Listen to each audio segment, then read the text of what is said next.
ఎందుకంటే ఆవిడ ఇప్పుడు చనిపోయారు కాబట్టి అనగనగనగా అంటున్నారు. అనగనగనగనగా ఒక గీతాంజలి. ఆ గీతాంజలి గారికి జగన్మోహన్ రెడ్డి అనే ఒక కపట నాయకుడు ఒక హౌస్ ప్లాట్ ఇచ్చాయంట.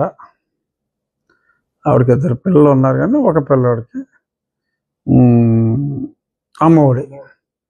అమ్మఒడి ఇచ్చారట.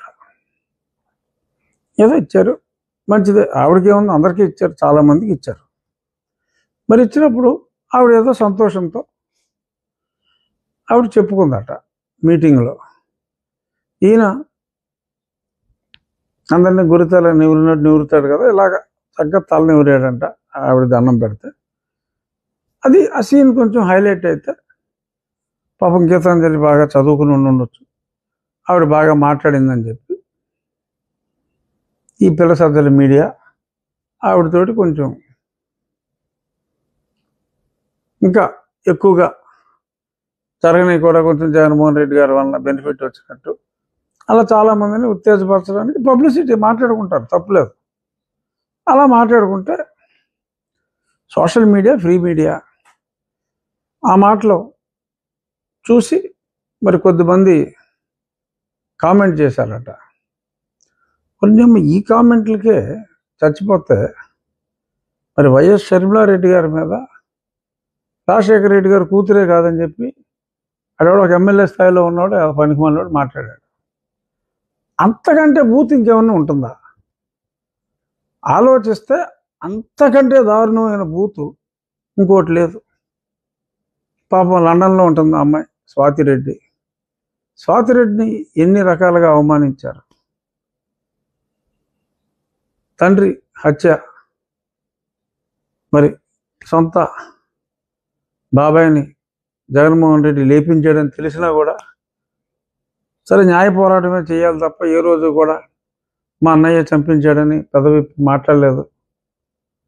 అయినప్పటికీ కూడా మరి ఆవిడని ఎంత దారుణంగా భారతిరెడ్డి గారి పిఏ తిట్టాడు.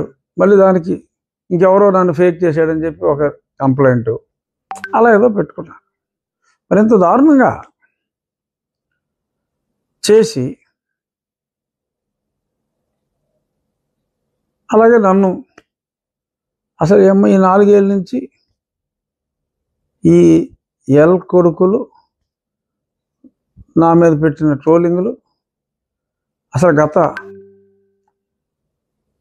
5 రోజులుగా వీళ్ళు ఐవీఆర్ఎస్ మెసేజ్లు ఆ కొడక అని ఇలా స్టార్టింగ్ అలా వచ్చేస్తుంది అనమాట.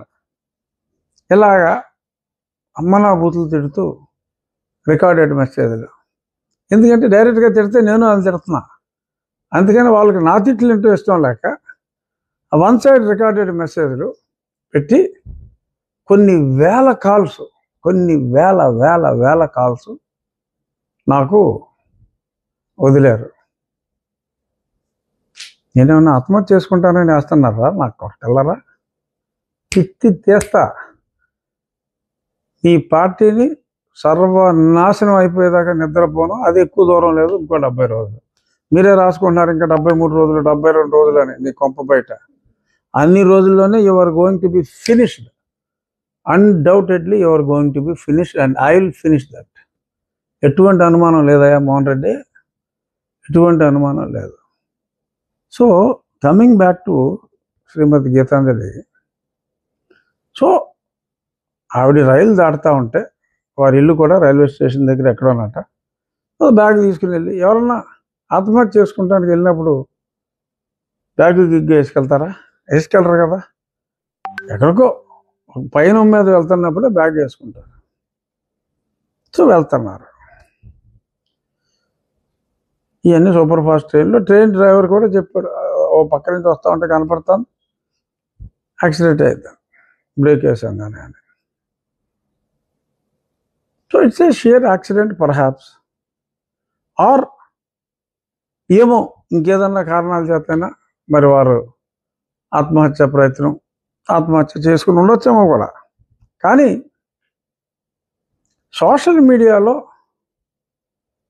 కామెంట్లకి ఇప్పుడు కొంతమంది మనం కొన్ని సినిమాల్లో చూసాం, నాగార్జున గారిది ఏంటది, రాజుగారికి అది 2. అందులో ఎవరో స్నానం చేస్తూ ఉంటే ఏ వీడియోలు పెడితే ఏదో సిగ్గుపడిపోయి ఎవరో ఒక ఈ సినిమాలో హీరోయిన్ ఆత్మహత్య చేసుకుని సమంత దెయ్యమైపోద్ది. ఆ దెయ్యంతో నాగార్జున గారు మారుతూ ఉంటారు. సో అలాంటిది కాదు కదా సోషల్ మీడియాలో కామెంట్లు పెడతాం సహజం. ఇప్పుడు నేను ఇది మారుతూ ఉంటా కూడా నా మీద ఈ పేటీఎం నా కొడుకులు బోలు పెడతా ఉంటారు. ఆత్మహత్య చేసుకుంటానా? లేదుగా. అలాగా ధైర్యంగా ఉంటారు ఎవరన్నా. అదర్వైజ్ ఎంజాయ్ చేస్తారు. ఏముంది బొక్కాడు కామెంట్లు. నాకేమో నాది విగ్ అంటారు, నేనేమో జగన్మోహన్ రెడ్డి పొట్టాడా వీళ్ళు చేసుకుంటావు నువ్వు అని నేను అంటాను. అతను ఆత్మహత్య చేసుకుంటాడా? చేసుకోడుగా. హత్యలు చేసే ప్రయత్నం చేస్తాడు తప్ప. అలాగే నేను కూడా ఆత్మహత్య చేసుకుంటానా? ఓడించే ప్రయత్నం చేస్తా.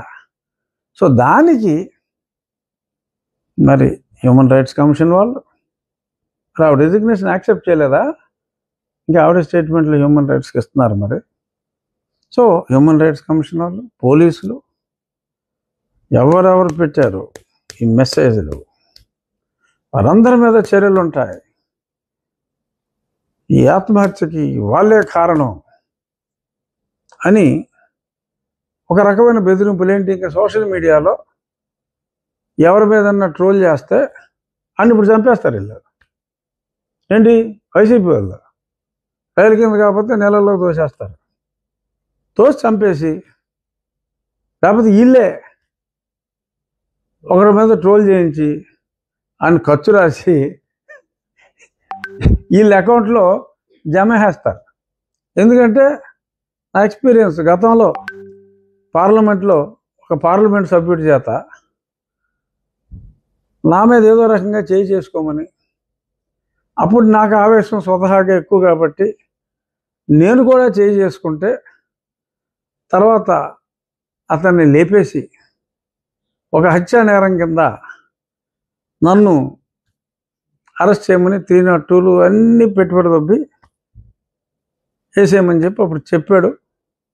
లక్కీగా నేను సంయమనం పాటించి వాళ్ళు నన్ను అమ్మనాబూతులు తిట్టి చంపేస్తాను నా కొడక్క అన్నప్పటికీ కూడా నేను ఏమీ మాట్లాడకుండా వెళ్ళిపోయిన వలన ఆ అన్నోడు బతికిపోయాడు. నేను జైలుకి వెళ్ళకుండా సేవ్ అయిపోయా.